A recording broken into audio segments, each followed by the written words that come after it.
The United States is urging against further escalation in the Middle East in the wake of Iran's missile and drone attack on Israel. Iran says the barrage was launched in response to an Israeli strike on its consulate in Syria that killed several Iranian military commanders. U.S. officials say President Biden has told Israel's Prime Minister to think very carefully about his response after Israel vowed to exact a price on Iran. Well, Prime Minister Anthony Albanese has condemned the attack. Let's now go to Roger Shanahan, who is a non-resident fellow at the Lowy Institute. He joins us now from Lebanon for some analysis on this developing story. Thank you very much for taking the time to speak with us today, Roger. My pleasure. This is the first time that Tehran has actually fired missiles directly into Israel. Usually it relies on its proxies like in Lebanon, Syria or in Yemen. Why this decision to hit directly? Well, they made a very distinctive linkage between Israel's targeting of the Iranian embassy compound in Damascus 2 weeks prior that killed several senior Revolutionary Guard Corps officers, and this attack was designed to re-establish deterrence on the part of Iran. At some point, there are accepted rules of the game between Iran and Iranian-backed groups and Israel, and Tehran had obviously decided that they had exceeded the accepted rules of the game, and so it needed reorienting, which is why we've seen Iran's actions in this case. Now, Iran fired missiles and then said that that was the end of the retaliatory attack. They could have done a lot more damage than what was actually eventuated. We understand that Israel's Iron Dome and its allies also prevented more damage. As you say, the rules of the game here, what do you make of the fact that there wasn't as much damage as was expected? Well, listen, Iran also understands that it's not in anybody's best interests, certainly not their own, to attract direct intervention from other countries into Iranian territory. And so this response was calibrated. I won't use the term theatre because it's much more serious than theatre, but it was telegraphed well in advance.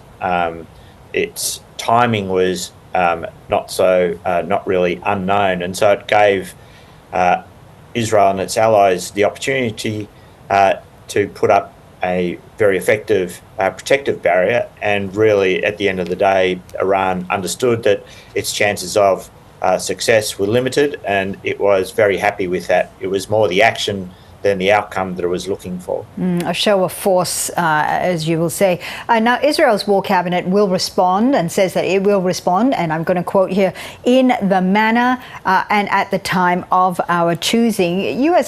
The US has warned, though, that it won't support any attack on Iran. Is that going to be enough to deter Netanyahu's government in escalating this further?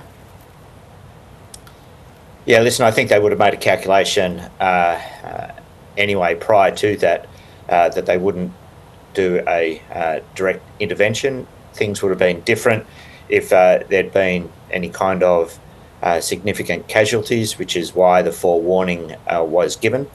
And the term that they use at a time and place of our own choosing is something that Iran also uses. It's not necessarily going to be a kinetic or direct response, but Israel at some point will take some form of action, most likely indirect action against Iran or Iranian interests. But for the moment, this allows it to focus on the problems it has in Gaza as well. And what is the likelihood of Lebanon, Syria or Iran's other allies stepping up pressure on Israel in the aftermath of this attack? No, really little. And I think that was one of the things that's also quite noteworthy about Iran's response. If it had wanted to, it could have opened up or put pressure on its partners and proxies to do a lot more than they actually ended up doing. So I don't think there's, because this response was fairly well calibrated, I don't think there's any likelihood that we're going to see much pressure from non-Iranian groups against Israel, apart from what we're currently seeing. I wonder if Israel and its allies actually have the capacity to have several front lines outside of Gaza.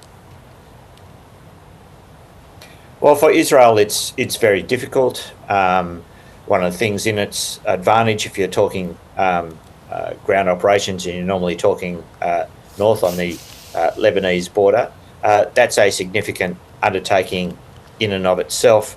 So when we talk about a second front, there's limitations to what is being done by Iranian proxies. And as we said before, it stays within certain bounds. But you can't prosecute both operations to the same degree at the same time. But it also, you respond to the greatest threat. So you could respond to non-Gazan threats and just dial down on your operations in Gaza and then refocus later. So you wouldn't be necessarily fighting on several fronts simultaneously.